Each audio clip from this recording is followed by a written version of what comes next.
4:23 p.m., March 25, 2022. In recent weeks, we have seen a curious dichotomy in Russian President Vladimir Putin's military approach to his war in Ukraine. With one hand, he is reaching for modern weapons of war, hypersonic missiles, cyberattacks and precision-guided munitions. With the other hand, he is turning to the dictates of medieval warfare in encircling large cities and threatening to reduce them to rubble. He has in effect said to the heroic defenders of Mariupol, "Lay down your arms, and I will spare your homes and your spouses and children." Predictably, the Ukrainians, who enjoy not only the moral advantage but increasingly the tactical one, have spurned his offer. So his cannons boom, his cruise missiles fly, and the tally of his war crimes rises by the day. What can we learn about modern warfare, and how to foil Putin's approach to it, from events in Ukraine? Russian President Vladimir Putin's unsubtle saber-rattling about nuclear weapons is causing great concern. AP. The top concern is probably the Russian president's unsubtle saber-rattling about nuclear weapons, including putting his nuclear forces into special combat readiness, and the ominous statement from his spokesman, Dmitry Peskov, "You know about the famous black suitcase and the red button." Putin surely doesn't want things to reach an apocalyptic level. He, too, has children and a country he deeply loves. But would he risk a relatively low-yield tactical nuclear weapon, perhaps to knock apart a city from which most civilians have fled in hopes of avoiding Western retribution in kind?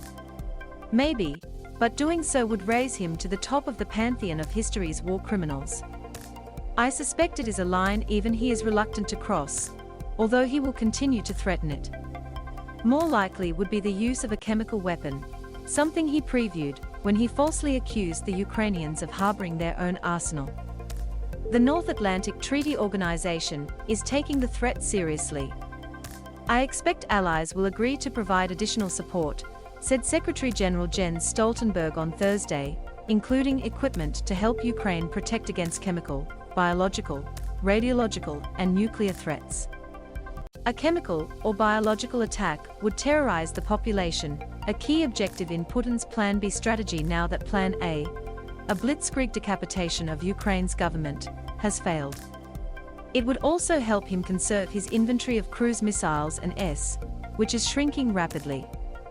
Few things would empty a city faster than a cloud of nerve gas. As President Joe Biden meets with the European allies in Brussels, they should be crafting specific plans for each scenario. Putin's use of weapons of mass destruction would probably need to be met by what NATO has henceforth avoided, a no-fly zone, at least above western Ukraine, to maintain the flow of weapons from Poland into Ukrainian hands. A Russian chemical attack might also demand a NATO ground force to protect the western city of Lviv, to which the Ukrainian government of President Volodymyr Zelensky may need to relocate to prepare for mounting a nationwide resistance. Supersonic missiles. Another modern weapon Putin has rolled out is hypersonic missiles. While not confirmed by the Pentagon, the Russians say they launched one at a precisely demarcated target late last week. There is much confusion about hypersonic weapons. In a nutshell, they move at more than 5 times the speed of sound, have maneuverability in flight, and can be either self-powered like a cruise missile or glide to their target after being launched from an aircraft or rocket. Strictly speaking, hypersonics fly at low altitudes like traditional cruise missiles, although in the media the term is commonly used to describe some ballistic missiles and space-launched weapons. The significance of the Russian launch has little to do with defeating Ukraine, and much to do with signaling to the West. Putin is warning the US and NATO that not only does he have nuclear weapons, but that he could deploy one on a platform against which there is little to no defense. We should take the point: the US needs to build its own hypersonic missiles to create a deterrent regime, and explore defenses against them, probably using lasers.